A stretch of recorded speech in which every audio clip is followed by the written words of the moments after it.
Welcome to the Agent Leader Podcast. This is the podcast for independent insurance agency leaders to learn, to think, to challenge the status quo, and to ultimately become their best version possible. My name is Brent Kelly. I am your host. So excited to be with you on this episode and super excited to have a tremendous guest with me today, all the way from another country, right, Sadie? Right. Not too far, but Sadie Bauman. And I was trying to ask Sadie what her exact title should be, and I decided I was going to call her head coach. Sadie Bauman with me with IC3. And one of the things that we'll talk to Sadie about today is employee engagement, amongst many other things. And Sadie, without further ado, I'm just going to welcome you in officially to the Agent Leader Podcast. Thank you, Brent. It's really great to be here. So Sadie, I like to start off with this. And I mentioned, you're the head coach, IC3. What is that? Who are you?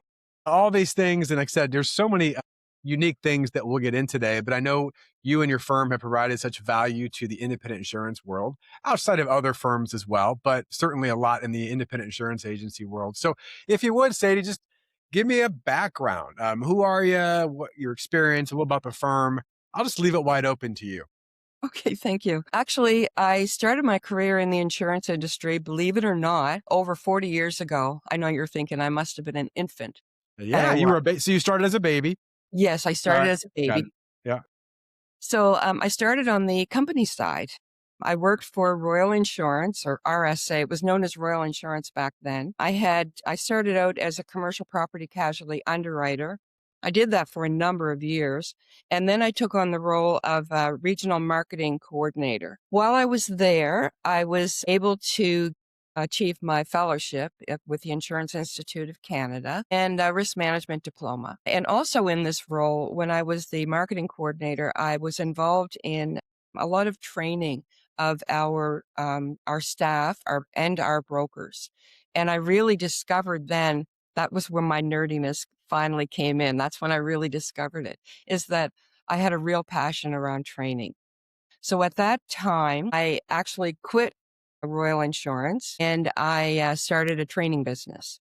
So what we did, I had a partner, and what we did was we offered training to insurance professionals, primarily brokers. You call them agents, we call them brokers. And I was really working a lot with helping people to achieve their designations, like the CAPE program, or helping them get licensed. And we developed a ton of programs of our own, workshops where we help people to get a better handle on what this wording is all about and an application of the wording, what's covered, what's not covered, that type of stuff. So then Rick came along and we started working together, and I started working with IC3. Then I got introduced to the employee engagement programs, and I started doing some more research into like Gallup studies and such. And it was like, I found a new passion. I really enjoy helping clients to measure and improve the engagement of their employees. So that's basically where I am today. And, a couple parts here I think we're going to highlight on this conversation. One is certainly I want to hear more about, some of the things you've learned about engagement. We've had many conversations in the past over that. And I know you've worked even with some of our firms and been very helpful. Just understanding what that means and what it looks like. And so there's going to be a lot there. And then I definitely want to dive into you said you had kind of a technical nerd side, looking at coverage forms. And just so the audience knows, we had a conversation prior to officially recording. And I'm like, we need more people like that actually dive into the policies and some of the language and the application of it. So I like to hit both parts of this. And maybe if we could say to kind of start with the engagement and go from there. And you mentioned that you've been recently diving into some of the Gallup studies. Yes. And I know we've looked at some of those and borrowed information from you all on that. But I'm curious, in terms of engagement and other things, what have you been learning from what your research has been showing in some of these Gallup studies in terms of engagement? It's pretty disturbing results. What I'm seeing is like the Gallup research, they do a workplace study every year. And the most recent one they've come up with is they actually describe the last decade as a lost decade. Engagement of employees has been declining, and it's in a pretty sorry state right now. In North America, we're finding that only 31% of employees are engaged at work. That sounds really bad, and it is really bad. but it's actually better than the worldwide results, which are like 21% of people engaged in the world. It's really it's disturbing. And then 52% are considered to be disengaged. Now, in our world, and I know you've heard about quiet quitters. These are the quiet quitters.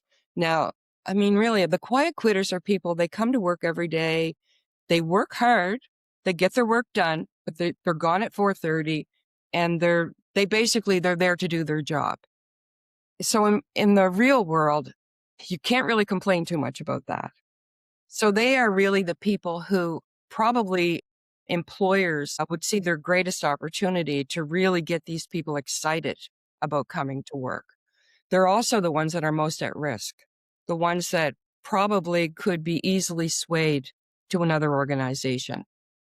So the quiet quitters in my mind are always the ones that I would see as an employer, the ones that I would really want to be focused on wanting to engage and get them more interested and excited about our organization and working for us.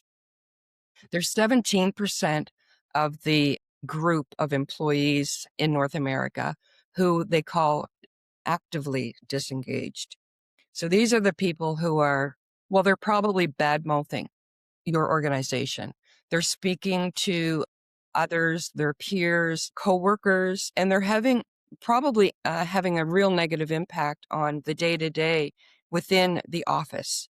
Like they're creating chaos. We call them terrorists. And we really try to help and coach our clients around dealing with the terrorists because the terrorists are having such a negative impact overall on their organization.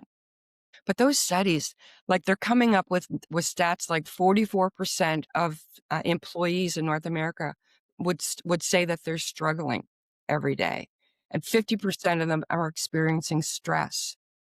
57% are saying that it's a really good time to start looking for another job. 50% are actually doing that. So So if half you half the workforce is looking for another job. I know, right? It's really disturbing. And basically, if you can get your people more engaged, the chances of them having these negative feelings are reduced significantly. Gallup is saying that in 2024, $138 billion were lost in productivity. This is worldwide, mind you, but they're saying if we could get a fully engaged workplace, we could add 9.6 trillion to the global GDP. 9.6 trillion. It's crazy. I'm not great at math, Sadie. I just know it's a very large number. Yeah, exactly. I'm not great at math either, and I see that as a very large number, yes. I mean, Even that 438 billion in lost productivity. It's scary. well, there's some places I'd like to go and get your perspective on this, and this is fascinating, by the way, because I had heard some of these numbers, but I mean, the way that you describe them is interesting to me. So again, like 31% engaged. And if I'm wrong here, tell me. But I think about these that they think bigger than just the day to day. They're probably promoters or culture positive. Yes, they're promoting. Yes, they are speaking positively about the organization. If someone were to say, "Hey, I'm looking for a job," like, "What do you guys what's it like working for your company? What's the culture like there?" They're gonna speak positively. They're going to and we can actually predict, well, like when we start doing these measurements, we can actually take these numbers and predict the future behavior of these people. Really Because, yes, it's a leading indicator. If these people are engaged right now, the chances of them speaking positively in the future is highly increased. interesting. Interesting. Yeah, That's, I mean, so that's the good news. The bad news is that's only a third of the workforce, or the third of that, well, it right? is. And the Yeah. other bad news is that 17%, those terrorist people, we can predict their future behavior as well. Yeah. So, you know, we don't really we don't like the fact that they're out there speaking negatively about the organization. Yeah. So I do want to get to the middle 52% because it seems like, and you said this, like there's a great opportunity, right? So you've got this top that's like, hey, we love the firm, we love the organization, we love the agency, we love the brokerage, whatever term we're using, right? And we're promoted. And then the other that are like, I'm gonna start a little bit with the negative. whether you've seen firms you've worked with, Sadie, or maybe just from your own research, what are some things that these organizations can do or should do? If you've got 17% of people that are, this is my word, you said terrorist toxic, Yeah. right? And, and I know there's multiple answers, but like, what's a strategy? What's a plan? What do agencies do? What do brokerage do on this? Well, what I've seen, like back not that long ago at IC3, we did a little bit of a survey, like a telephone survey with a number of present and past clients. And the big thing that really came out loud and clear with all of them was culture. Their culture was really, they were struggling. And it seems that that struggle really goes all the way back to COVID. I mean, it probably prior to, but COVID really sort of set a chain of events into motion that led to things like issues around keeping your staff, retaining your top talent, and attracting top talent. So basically, what it boiled down to at the time was that we found out that what they were finding was the Gallup study showed that only 27% of managers were engaged at work, 27%. And 50% of them didn't have any clarity around what they do at work every day. They didn't really know what was expected of them. And apparently that 50%, that filters down. It cascades down into the frontline team. They don't really know what's expected of 50%. Don't know what's expected of them at work and how they're being measured on a day-to-day basis. That's pretty scary. And it's 70% of the change that you will see in engagement of people is all based on the interaction that they have with their leader every day. So the leader, that's the thing. If you really want to get to the heart of things, you have to start with the leaders. A lot of the leaders have been put in that position without any training at all. They've worked their way up through the ranks and Mhm. they've been promoted. So now they're a leader. They don't have any idea how to deal with teams. And then they went through this whole COVID thing where their teams were all over the place. They weren't even in the same location all the time. So they were having a really hard time. Engagement, well, like 27% in managers, leaders. So it was disturbing for them. So what's the best thing to do? Get into training. First of all, get into training and developing the leaders. That's the best thing that any company can do if they want to have some success. Train their leaders and then go to the next level and drop that down to the frontline team. The kids need training too. Lots of training. I mean, this is a very technical world that we work in. They need a lot of training. They need structured career paths. They need to know this is what I'm doing today, and this is where I'm leading. This is where I'm going. And they're helping me to get there by providing me with the tools and equipment and training and coaching and all that stuff, and having a really good performance management system in place so that people do know, like, this is what I'm expected to do every day. This is how I'm being measured. This is what happens if I don't meet the standards, the rewards and consequences. So that's basically it. It really boils down to that Yeah. development. Some comments that I want to make, and then again, maybe some more questions. But if I got this right, you said 55% of the managers don't know like their role or responsibilities. Is that They don't have clarity. They don't right? have clarity in what is expected of them every day. And they have not have been offered any training or development in preparing them to take on the role. So they don't know how to deal with people. They don't even know how to communicate with their people to get the best out of them. It's interesting, Sadie, just because from my perspective, and I've shared this podcast before, but I mean, and this isn't obviously 100%, and it's a bit of a stereotype, but there's truth to it. I guess that's why it's a stereotype, is that the majority of agency leaders were often really good producers who worked their way Yes. up, right? And they Yeah. go from selling a lot of insurance very successfully to leading a team. Yes. And those are very different skill sets. Absolutely. In fact, this day and age, good salespeople are really, really hard to come by. So you're really better off to let those people do their best thing. I mean, that's their natural talent. And finding out what your natural talent is a big thing for sure. but being able to use it every day, I mean, you're probably killing these people by forcing them to lead a team. I mean, I've had many conversations, especially with sales leaders of mid-sized growing insurance firms, and it's almost like they'll say, "Hey, off the record, like, I just wanna go back and sell." Yeah, Right? And that's where I make the most of my money, that's where I get the enjoyment, and then I get a few people that I go, "I really love leading the team," and I'm gonna say this, I know this is a bit controversial, maybe not to you, Sadie, but to some of the listeners, is like, I think the player coach model, which is still prevalent, is not a great model for a lot of brokers and agency. What I mean by that is, well, I sold insurance, I still have my book, I do this, but I also have responsibility for the team. And I know there can be some crossover in that. But again, those are very different skill sets. they are. And it's very frustrating for a lot of people. And it's very frustrating for the team members. Yes. That was a funny thing too that came out of the Gallup study was that they did a comparison of genders, and they found that the female leaders were more engaged than the male leaders, not at the executive level for some reason. I'm not really sure exactly what the logic is there. At the executive level, that didn't apply. But at that management level, that middle management level, the women, the females were a lot more engaged and a lot more positive about their future and development opportunities and growth opportunities than the males were. Unique, different. Yeah. Why do you think that is? I don't know if you have an answer to that or not. I'm curious. Well, I think that in some cases they found that the females, they it's almost like a nurturing thing, Hmm. I think. So they take on that nurturing role, and they really enjoy helping and developing these frontline team, their team.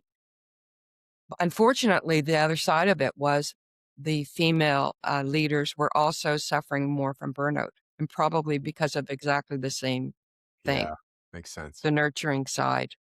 That makes sense. And yeah, just one more thing I want to share back to the leader because that's really helpful, insightful, Sadie. But I do have, and again, this isn't to pick on insurance firms, but you'll see a lot of it is, hey, I have some broken people, I need you to fix them. There's a bit of that mentality, right? And typically we do a lot of sales training, as you know. It's like these Yes, 8 salespeople need help. Okay, well maybe they do, right? They probably do.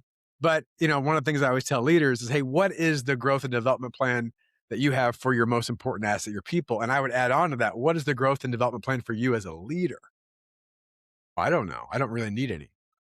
And there are a lot of again, there's a lot of things that we see. I'm a sports fan by nature, but I mean, I can't think of how many times I've seen why is this great athlete not a good coach? Or why was this average player a great coach? Well, again, I think it comes back because they're a very different skill set. coaching is a very different skill set, it really is. And like you said with the salespeople, that they are great salespeople, and then they get promoted into this role. Once they're there, it feels like it is a promotion, right? And they're probably making a different they're being paid differently. Mhm. And there's no stress or anguish around having to produce in order to make sure that they achieve that salary anymore. So they don't feel like going back to selling again because they feel like they're being demoted. Mhm. Mhm. But Mhm. but they're still not really ready, like you say, to take on Right. the role because they haven't been prepared for it. But Right. they feel senior because they've been in the role of a Right. producer for so long that they don't feel like admitting, I think, that they need help, that they need support, that they need development. But they do. They really do. I mean, it came out loud and clear in the world study. Interesting. Yeah, I think that's a great point too, because, and I know this is a bit cliche, but it's true. Leadership isn't a title, and as I learned from John Maxwell, it's true. It's influence, and I think a lot of the salespeople, again, tremendous, and again, just what lights them up, and great influence in the community, and with centers of influence, and of course, their key clients, and building relationships. Maybe Right. not great influence with people on their team because it requires a different skill set, as we talked about, and patience Yeah, and it can be very frustrating. But yeah, but I like the title of senior executive, whatever, right? Or whatever that title exactly. might be. Yeah. And by the way, the highest paid profession in the world is sales. Yeah, right? So, so there is something that comes, I think, with that, some form of ego or title or whatever. But just sit back and go, okay, regardless of all that, like, what do I really love? What am I passionate about? What Exactly. lights me up? And I think that's super, super important. So I want to go all the way back to the Gallup if I could, because I mentioned kind of the culture killers. That middle part. And what did you call them? What's the name for the 52%? I call them quiet quitters. Okay. And Yeah. did you say they're not actively disengaged, they're passively disengaged, is that right? They're sort of, yes, a passively disengaged would be probably the best way because they're not they're not saying bad things about the company. It's okay, it's a job. I get to go there every day. I get to make a pretty decent living. I'm okay with it. But the thing about it is when you're only there in that passive state, if anyone came along and said, "Hey, would you be interested in making an extra whatever?" It doesn't have to be a lot, maybe $5,000 a year. Interested? Hmm. Yeah, that Right. might be interesting. So they're at risk, or the organization is at risk of losing this group, and it is a pretty big group, Mhm. and there's so much opportunity. It would take so little to get this 52% into the engaged group. All you'd have to do is start doing things like listening, listen to them a little bit, be there for them, get to know who they are and what their natural talents are, and let them use those natural talents every day. Like help them develop a career plan. Where do you want to go from here? How can we help you do that? Like what kind of training can we offer you? So these are things that people really want, particularly the younger people. That Gen Z group, they're different. They're different than the millennials. I mean, people complained about the millennials for years. Well, now we got Gen Z jumping Yep, in there. yep. And the Gen Z people are even more interested in having like a little flexibility at work, a better Mhm, work-life balance. mhm. They want to know that they're heard, that they're being, and that they have the same kind of interests and values of the organization that they're working for. They want to know they're making a difference. They Yeah, definitely want their well-being to be looked after, and they wanna be cared about. yeah, it's So well, yeah, no, it's interesting. I don't know the exact age demographics, but I said my oldest daughter's 22. I know she's a millennial. I think still thinking that. she's a Z. So she's a Z. Okay, I didn't even know. So Me yeah, too, she's a Z. and then my youngest is 8, so maybe that's a whole different generation now. Who knows? That would be, I think the Gen Zs start around 17 to, like, Okay, maybe 24, 25, okay, something like that. okay. That's interesting. So So yeah, it's that younger group, and people are really like, "Oh, they can't communicate, they're so used to their devices and la, la, la."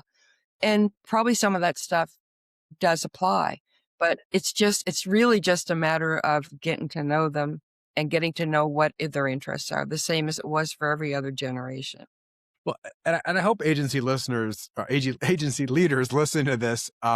Just think about that. I mean, the number on there, and it may be different for your firm, but I mean, you're talking 50% ish that Mhm. you've got Yeah, this that yeah, they show up and things seem to be okay. And they're mainly doing their work. And so I guess I'll take it. It's okay.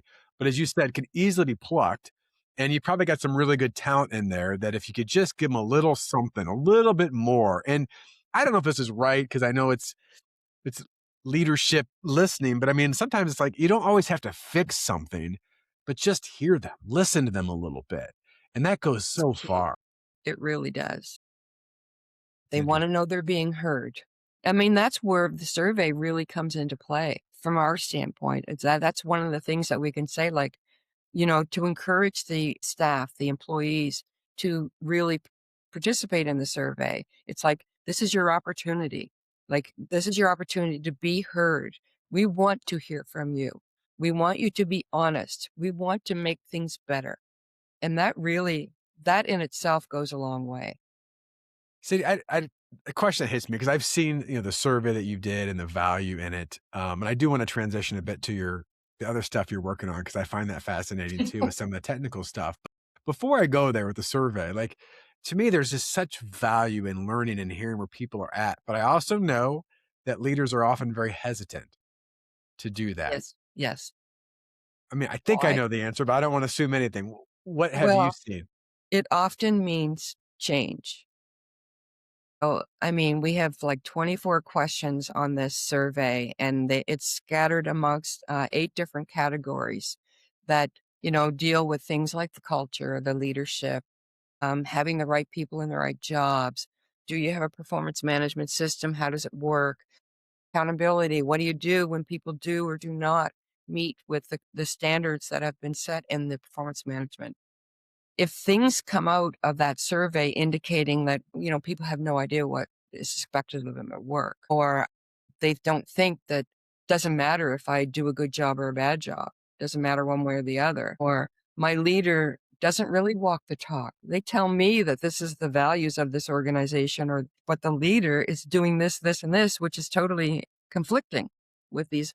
So this kind of stuff, when it shows up in the surveys, and it will, like not all of it, obviously, they're going to have little issues here and there that are going to show up, which mean if you're going to ask the questions, you need to go and debrief with the teams, Yeah. find out exactly what it means, like what's behind those scores, and come up with an action plan. And if you don't, then you shouldn't do the survey. If you're not prepared to do something, you shouldn't do the survey. So I think the people who are reluctant are not sure that they're ready to do something. Yeah. And Yeah. we don't think they should do a survey if they're not ready to do something. Sure. Yeah. Thanks for doing the survey, and then nothing changed, right? Or whatever that is. Well, that's something that's even going to increase the disengagement. Yeah. Yeah. It's like, well, this is playing pretend, so to speak. And and again, maybe I'm off here, but I would say it hit me as you were saying that, Sadie. Like, we deal obviously with agency and leaders, but also their sales teams. And I know one of the things we talk about, like, for the sales teams is, around retention, is asking for referrals, or asking basically kind of how are we doing. And there's always that fear of like, what if they tell us something we don't want to hear? And I think a lot of that is true with agency leaders of like, well, if you do this, you're probably going to hear some things that you don't like. But at the same time, like any of us who ever experienced growth, it requires a little pain and Right. ownership and acknowledgement. And again, I'm just spitballing this, but if it came to my team and said, listen, we are doing our best as leaders, but we also know we have blind spots. We also know we're missing the mark in certain areas, and we want to be the best for you. Us. Yeah. Help And just, us. and here's what we're doing. Like, is there some truth in some of that where agencies fear hearing things they don't want to hear? I mean, that really comes down to really human nature, right? Mhm. I Mhm. mean, if you're even in a partnership with your wife, their husband, whatever, I mean, change is scary for a lot of people. Yeah. Yeah. Yeah. And also accepting your flaws is not easy. I found that's one of the things that is really difficult with sharing these results with the leadership team.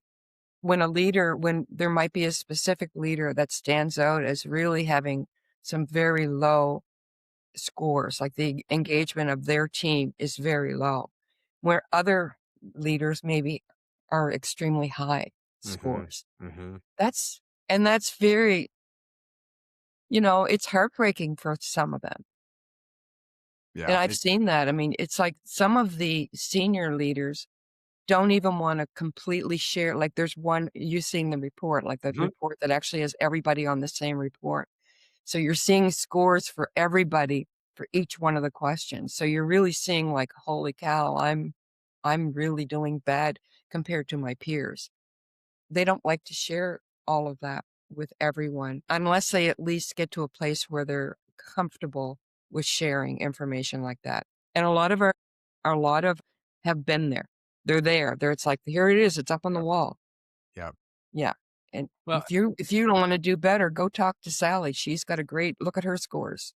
She's yeah. got a big team and her scores are very good. You guys should put your heads together.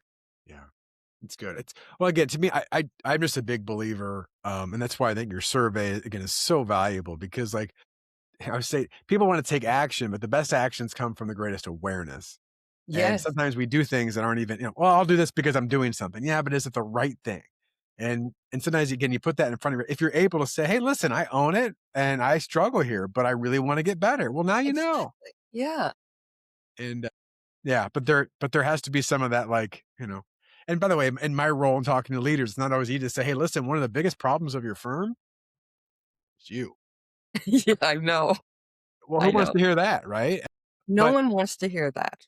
but No. at the same time, shockingly, the best organizations, again, it's like, hey, we're not perfect. And I know I've got flaws, but we're always thinking ahead. We're always trying to make progress. We're looking at getting better. And to me, I see that too, going back to one of the first things you said is that also models that from down the chain. It's like, it's okay Yes. if we have flaws as Yeah. long as we continue to own them and move forward versus let's hide everything. Accountability is key. It's like recognizing, it's knowing who you are, it's taking ownership for who you are, and working to improve. I mean, there's some things that this is who I am. I don't think this is, I could work really hard at this, but this is who I am. There are some things that is what it is.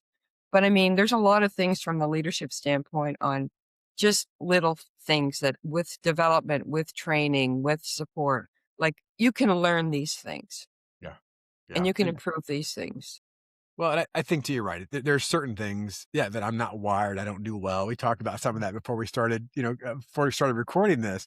But also, might allow you to go, well, you know what? You know who is a great person for this? Another person on my team, right? Exactly. Exactly. So that's important too. So I do want to transition a little bit here and give you enough time because I know we're talking before about some of the things that you're passionate about and that you're diving into. And you told me, well, this won't be a secret anymore, that you're kind of I'll use your word. I think you said insurance nerd in different ways. So what are things that you're nerding out in right now, Sadie, that you're seeing in terms of the insurance world? Yes, so definitely I am a nerd. I really do like to dig into a wording and really discover like what does it mean with this exclusion and what's the impact and all that. So yes, I'm definitely a nerd. And that's one of the reasons why dealing with the data that I collect with employee engagement surveys is very appealing to me as well. The nerdy thing you're talking about right now is the new program that I've been working with one of our clients, where he is an MGA for he sells broker E&O insurance too. So he sells to brokers his program. So part of the program is he wants to help his clients, the brokers, to reduce their E&O exposure. So part of the program is training that he offers to the staff of the brokerage. So he's purchased this platform, and I'm part of a team where we take an actual case, an E&O case where a broker's been sued for something to do with, a claim wasn't covered or so on. The case is going to deal with a successful suit. There are successful suits where the broker has done all the right things. The documentation has been up to speed. The communication has been up to speed. They've done everything a good broker should do, a proper broker should do, a professional should do. And they've succeeded in the courts. And then you've got the cases where honestly, it's unbelievable. Some of them that have failed miserably. And I mean, there's like millions of dollars of loss that were not covered by policy, the policy that the broker sold the client. So this is what you don't do. So the whole idea is to take that case and extract the learning from it. Like this is the right thing to do, and this broker succeeded in the courts. This is not the right thing to do, and as a result, this broker failed in the courts, and his E&O policy had to kick in. So the whole idea is to try to get the learning, extract the learning for the people who are going to be actually selling insurance products out there to the world. Yeah, it's well, like I said, it's so important. And I was joking with you. I said in my former life as an agent, it's like, oh, I got to dive into the policy. I'm like, oh, but it's kind of an important thing, right? Yeah. To say the least. So, and I don't want to put you on the spot here, but from that work you've been doing, anything that jumps out at you from like just really amazing learning, where maybe you've seen brokers, agencies not apply or do something really well, either pro or con. Well, I don't know. Like, I think that one of the big things is really helping people to identify what their natural strengths are. Hmm. I think it's something that if you were just to ask the odd person, what do you think your greatest natural talent is? I think a lot of people have a hard time coming up with what that is, but there is a way to kind of determine that. Like I say, I was well into my 30s Mhm. before I discovered that my natural talent really was the training. When I started doing that, it was like, wow, a Yeah. light came on, it was like, I couldn't believe it. I had such a passion for it. And that made me realize that I could take that same passion and apply it to things like this. So I think, and that gave me such great reward in my work. I really enjoyed my work, and I still to this day, I love, Yeah. and I think that's so important. Well, I mean, just going back to the very first thing you said on engagement, like there's probably a pretty direct corollary to those that are promoters that go, I show up and this excites me. And those are the people that aren't, they show up and they're asking questions and how do we develop this Yeah. more? And how do we make this better? And what's Yeah. working and what's not? Where that middle group is like, yeah, I do my job. Yeah, I Right. know, I know. And Yeah. that's not fair. And there's a lot of people out there, well, 52% is what the survey shows. But if you talk to your people, like just peers, you hear it. It's like, yeah, it's a job. It's a job. And again, we could go a whole other tangent here, but body language has such a part of this.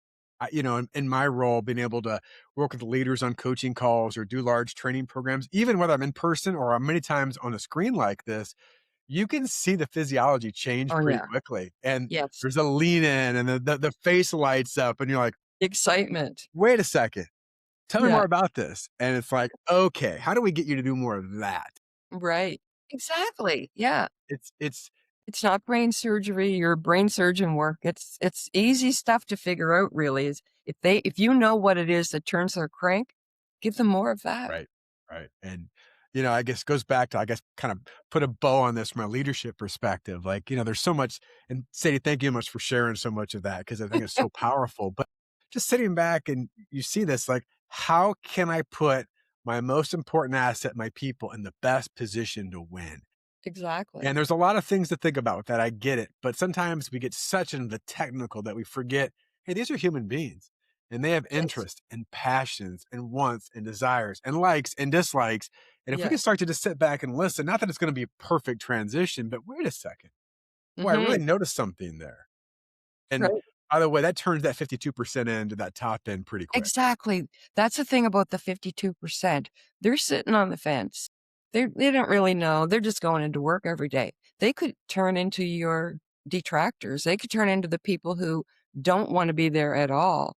Or they could turn into your promoters, the people who love being there every day and speak positively about you. And it's really in the hands of the leaders. Yeah. Yeah. It's great. Sadie, I have one final question, and I don't know that I prepared you for this. So now I'm going to make you nervous. Are you ready? Maybe not. No, this has been great. It's a question I do ask every person that comes on this podcast, and so I'll give you some time to think about it. But again, you've been doing this for a while. You started as a toddler or a baby. We talked about earlier. Yeah, I was an Right? infant. But if here's a question: if you were to run into, I know this is extremely silly and hypothetical, but if you were to run into the Sadie who was just starting her career a while back, the younger version of Sadie, not as experienced and wise as the current Sadie, but younger, and the younger Sadie looked at you and said, wise, all-knowing, experienced Sadie, if you could give that younger version of you one piece of advice, one thing to consider, one thing to think about, what would you tell the younger version of you? The only thing I could really think about there is that idea of uncovering my natural talent. I really didn't know. I honestly didn't know. And I mean, I was working for quite a long time before it really occurred to me and before I really found out that the passion that I had around, well, training was really when it hit me, was that when I started doing that, it was like I was just in my glory. I was so excited. I was excited and I couldn't believe that I was actually being paid to do this thing that I enjoy doing so much.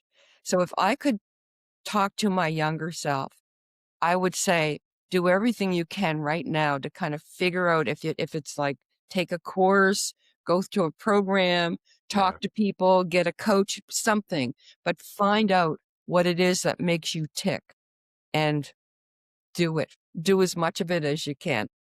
yeah. That's great advice, and I'm so glad you discover that and you apply that.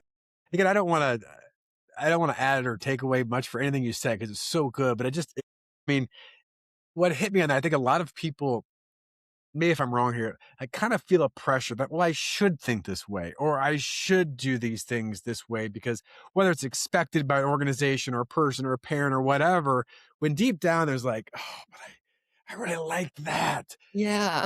And they kind of push it away for maybe too long. I don't know, do you see any of that?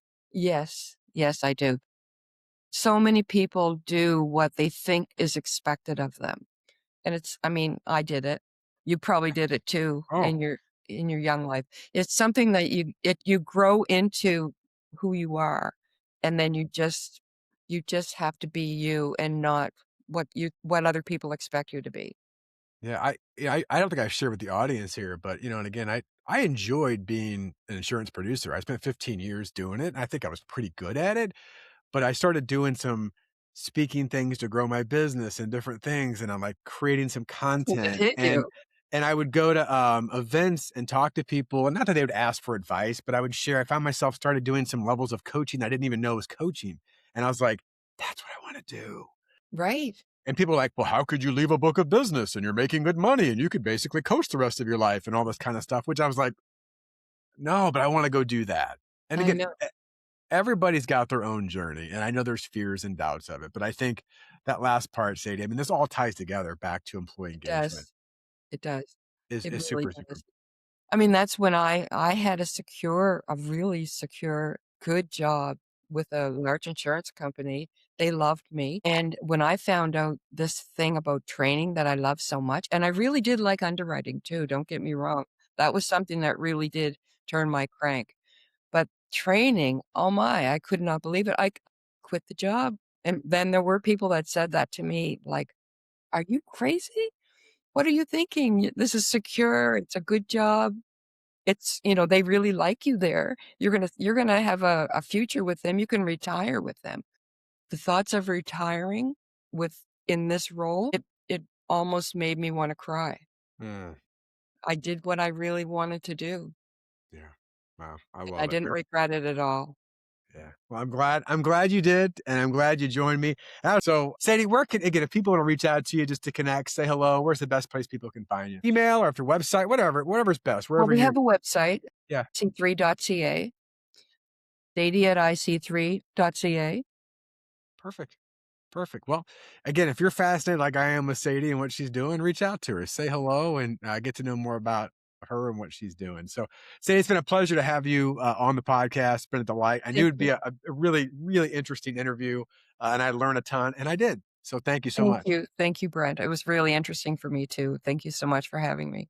Absolutely. Well, to the agency leader, listener out there, I wish you and your firm all the best in your success. Thanks for being a listener. Appreciate it. Thanks so much.